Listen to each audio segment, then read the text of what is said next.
Good to have you with us tonight, folks. Thanks for watching. The effort to smear Trayvon Martin is in full tilt. 1 month after the 17-year-old was killed, police have suddenly released part of their investigation, and sources have leaked other selective information to the media. The city of Sanford, Florida, has posted the initial police reports on its website. In it, one officer describes the shooter, George Zimmerman, this way: "I could observe that his back appeared to be wet and was covered in grass, as if he had been lying on his back on the ground. Zimmerman was also bleeding from his nose and the back of his head." Trayvon Martin obviously cannot defend himself, but George Zimmerman can. According to the Orlando Sentinel newspaper, authorities say Trayvon Martin approached Zimmerman from behind as Zimmerman was walking back to his SUV. They exchanged words, then Trayvon punched him in the nose, sending him to the ground, and began beating him. But the Miami Herald raises many other questions about the police investigation. One of the witnesses who heard the crying said she called a detective repeatedly, but said he was not interested because her account differed from that of Zimmerman's. Trayvon's parents obviously dispute this and believe it is all part of character assassination of their son. Even in death, they are still disrespecting my son. The only comment that I have right now is that they've killed my son, and now they're trying to kill his reputation. Information about Trayvon's suspension from school was also leaked. He was suspended because traces of marijuana were found in a plastic baggie in a book bag. The family attorney responded to that. Whatever Trayvon Martin was suspended for had absolutely no bearing on what happened on the night of February 26th. If he and his friends experimented with marijuana, that is still completely irrelevant to George Zimmerman killing their son on the night of February 26th. Once again, law enforcement is attempting to demonize and blame the victim by releasing bits and pieces of their ongoing investigation. A friend of George Zimmerman, Joe Oliver, has also been making the rounds. He says he wants to defuse the situation. Here is what he said about Zimmerman's alleged racial slur in the 911 tape. To me, it's a matter of interpretation of whether he's saying coon or goon. There are a lot of parts of this country where people proudly call themselves coon asses, in Louisiana in particular. And I don't know too many people who younger than 40 who use that term as a racial slur. As far as the other word, goon, I've been informed by my 17-year-old daughter that among her peers is a term of endearment. In almost every interview, Oliver has said he finds it unusual the police are so slow to release information.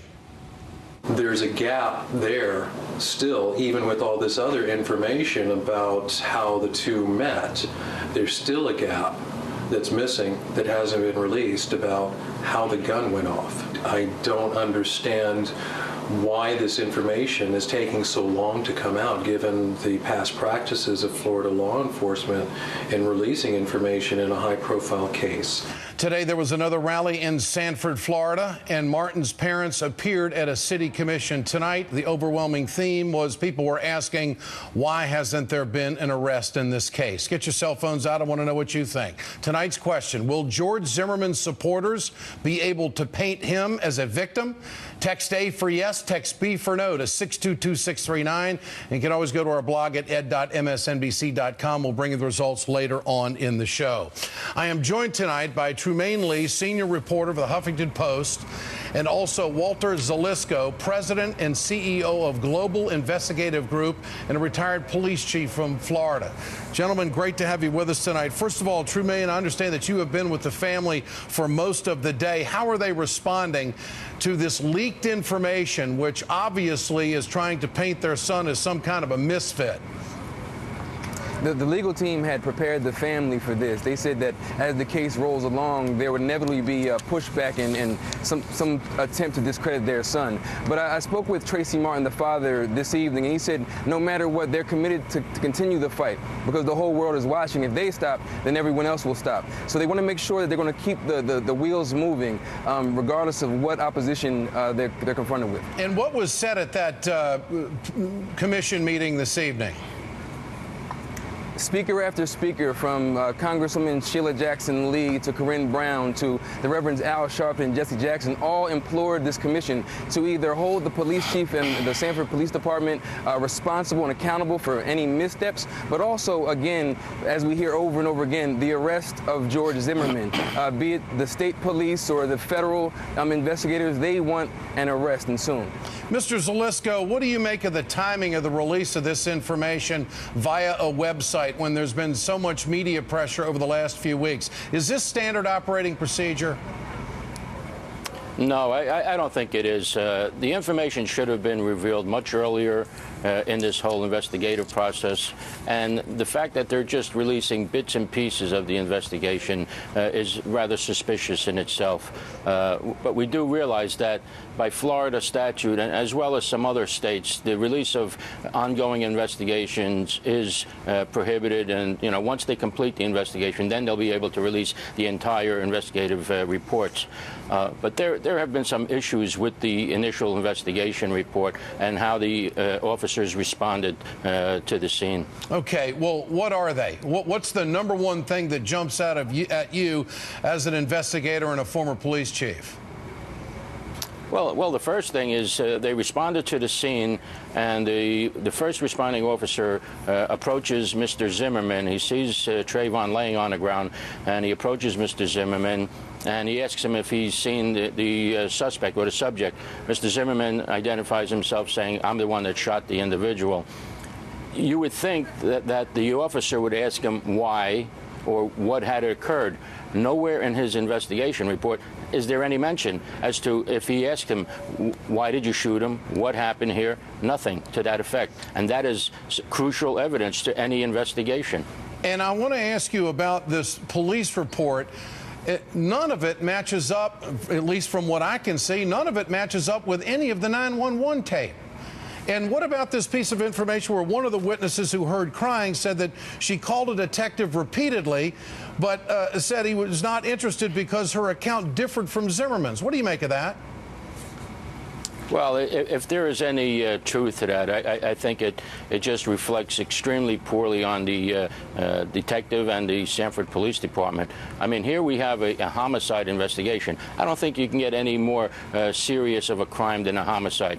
And for them to just push this back and not return calls to a witness, and probably a key witness, is unquestionable. That is totally, incompetence, in the investigation. Trumaine, what was the family's reaction to the information that was released today?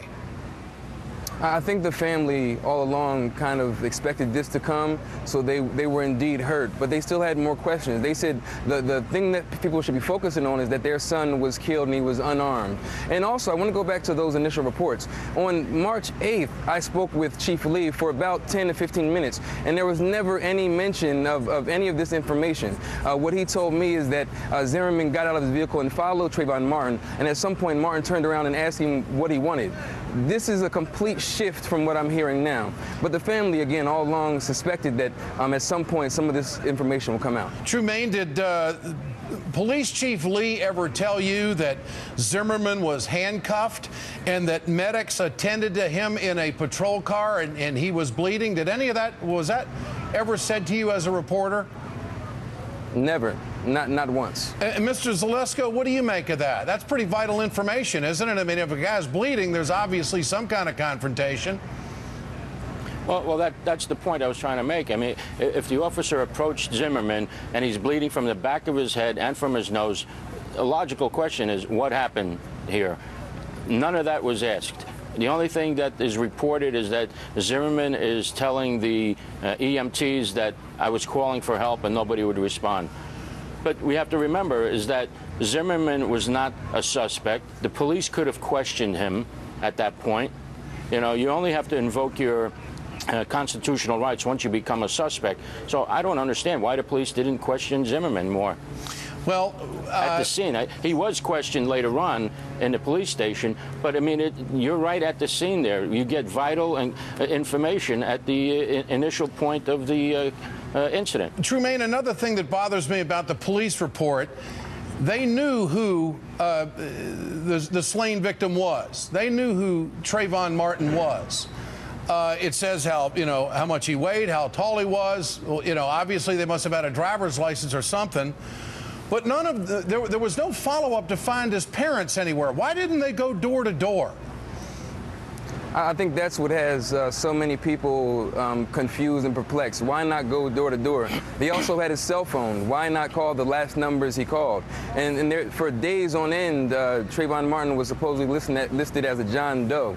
So it's the mounting questions that keep plaguing the family. And tonight at the city council hearing, they implored the commission, what would you want done if this was your child, if this was your son or daughter? And that's the part that I think, having spent some time with the family, that bothers them most. They don't have any answers, and it doesn't seem like anyone as of yet is pressuring the police department or those initial investigators as to why they allowed George Zimmerman to go home with the DNA evidence on his shirt, if there was blood, if there was any other evidence on his clothing. And so again, these questions are mounting, and this is really disturbing the family. All right, one more thing I want to bring up with both of you is this Joe Oliver, who seems to be going out doing the media rounds. Trumaine, is he credible? Does he know Zimmerman, and what's the connection there?